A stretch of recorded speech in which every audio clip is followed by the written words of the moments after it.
we started producing beer here in Frederick in 2006, and then January 15th, 2008, the last bottles rolled off the Denver line. Since that day, all of our beer has been produced right here in Frederick, Maryland. Obviously, we mix the barley with water in the mash tun. That begins the wort-making process. I like to describe that two-row barley as the canvas that a painter would use, and then all these bags you see around me would be the paint.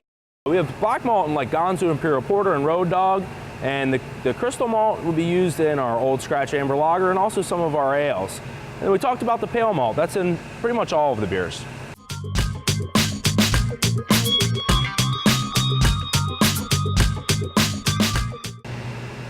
So after about a half an hour of the mash being in the mash mixer, we get that full conversion. All that starch liquid has been converted into the sweet wort, basically sugar water. But now we need to separate that sugar water from all the grain and the husks and all those kinds of things. That's where the lauter tun comes in. And in this vessel, you can see that we have our mash in here now. And this vessel has stainless steel screens on the bottom of it, and we'll start recirculating that sweet wort over the mash and over those stainless steel screens. Well, we all know that beer is usually a balance between the sweetness of the malt and the bitterness of the hops. This is where we add the hops. Depending on how long the hops boil will determine what kind of character it gives the final beer. So in the kettle right now, we've got our Raging Bitch wort boiling, and we're about 15 minutes from the end of the boil. Our last hop addition in the kettle is one of a hop we call Columbus and another one called Amarillo. It's a blend of hops.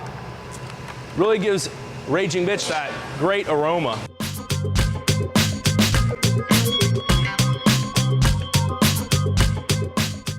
Here at Flying Dog, we have the 50-barrel brew house, and we have 50-barrel fermenters, 100-barrel fermenters, 150s, and 200s, which means we're either brewing once, twice, 3, or 4 times to fill up a fermenter.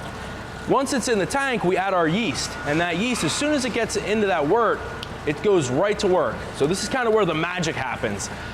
Once the primary fermentation is complete, we start chilling the tank down, and the yeast will settle into the cone of the fermenter. From there, we can harvest the yeast and use it in another batch of beer. So this is our Raging Bitch Belgian IPA. Set up and get a sample. So the bright tank's our final quality check. We make sure that the flavor's right, most importantly. All the attributes you'd want to find in a beer are there. Looks good. Smells good. Tastes great.